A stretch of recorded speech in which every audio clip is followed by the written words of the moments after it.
I really don't understand why they're comparing it. This performance to him, to the legend in 2000, who gave the best performance of the character in 2008. Hey, have some reviews here, and, well, I'm not going to wear this mask. It's getting really hot here in Australia. Today's a hot day, honestly. And this mask, well, they floated it out, why not put it on?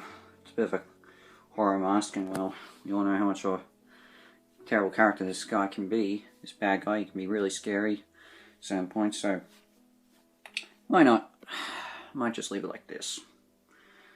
So today we're reviewing Joker. I saw this last week. I would have done the review sooner, but I thought Luigi's Mansion 3 would be a better option for my getting that done first.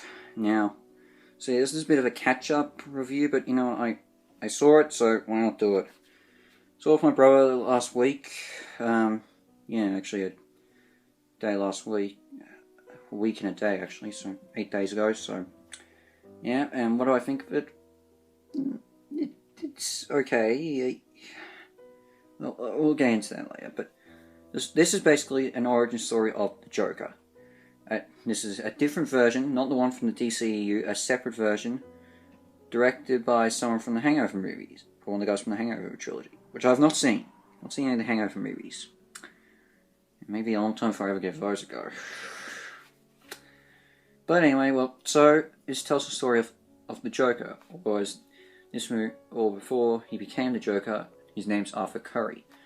He's a young man who lives with his mother, who has a severe disorder where that causes him to laugh uncontrollably, and he works a hard job as a clown with him constantly getting beaten up by children.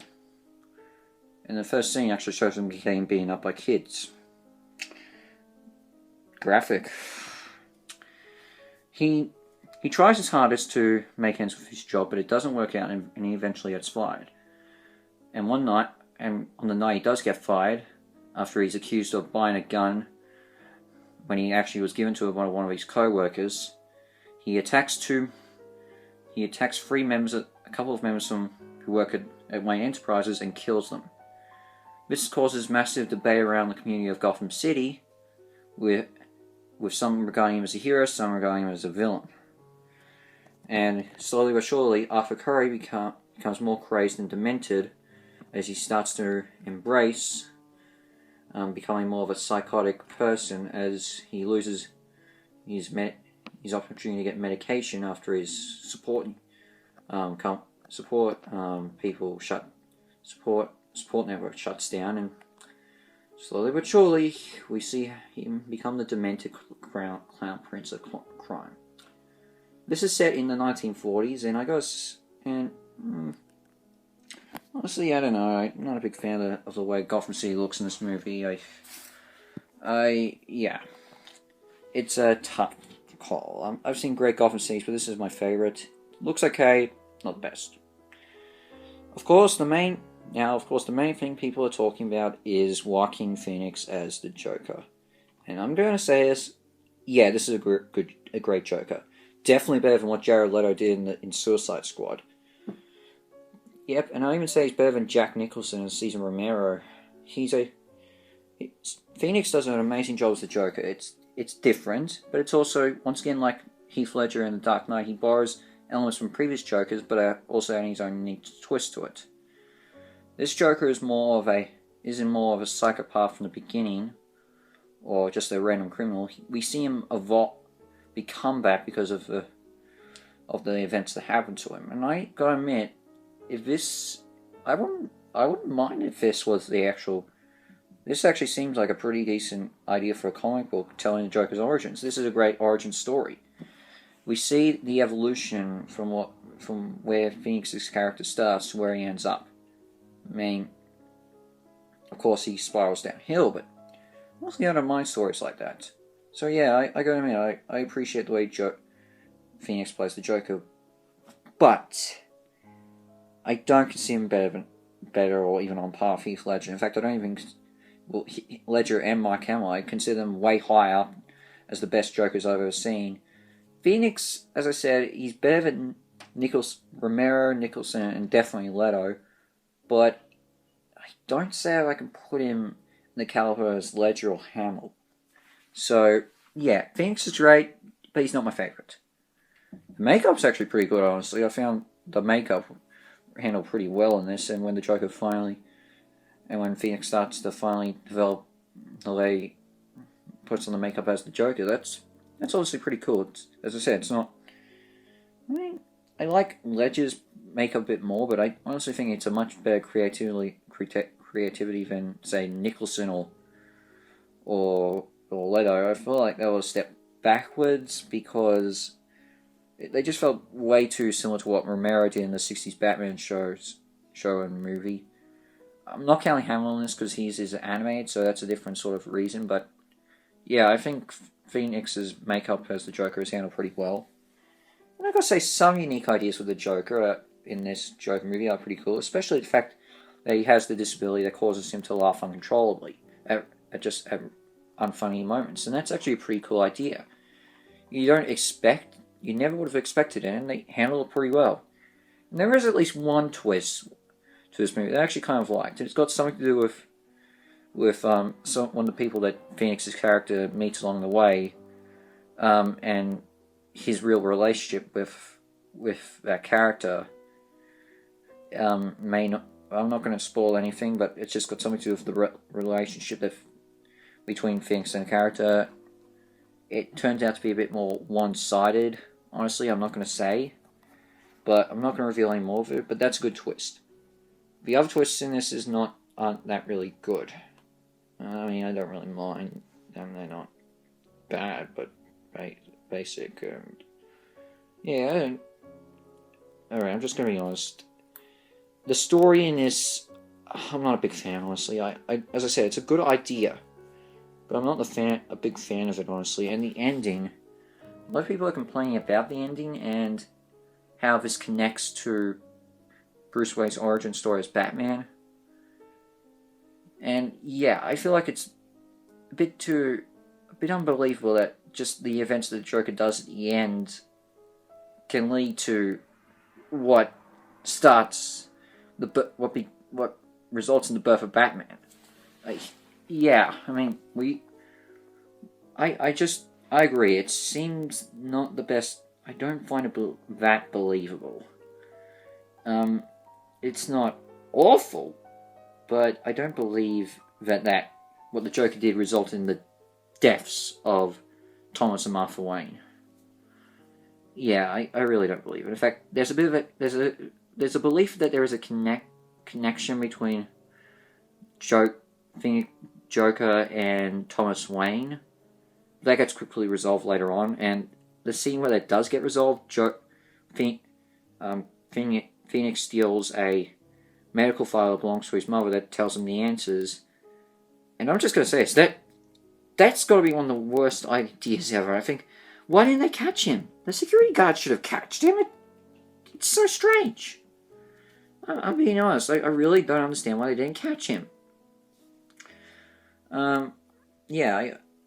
Also, Robert De Niro is in this, who plays an idol of the Joker's idol, and who eventually makes fun of him when he starts to do his comedy routine. And I'm just gonna say this. I think De Niro feels very pointless in this. I mean, it's kind of a meta joke that he's playing a character he's playing in a previous movie. It's kind of a metaphorical joke because he was in a similar movie to this and played, say, the role that Joker does in this, compared to. I've not seen the movie that I'm talking about, but let's just say Phoenix's role in this is been reversed from another movie that he was in that's similar to this. That's all I can describe. Also, as I said, this has some pretty uncomfortable moments. As I said, Joker gets beaten like kids in the first scene of the movie. There's still more like that.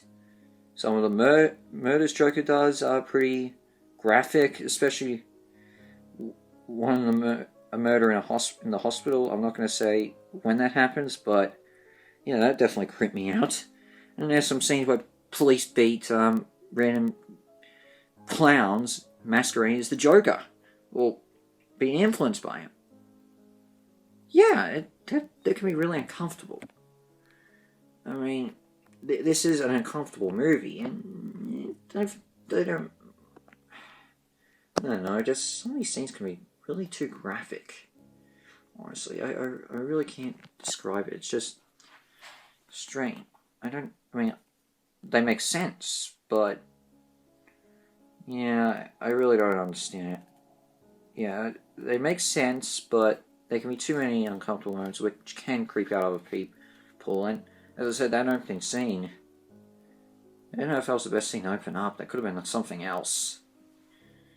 At least maybe showing Joker maybe getting run over. I don't know. It's there.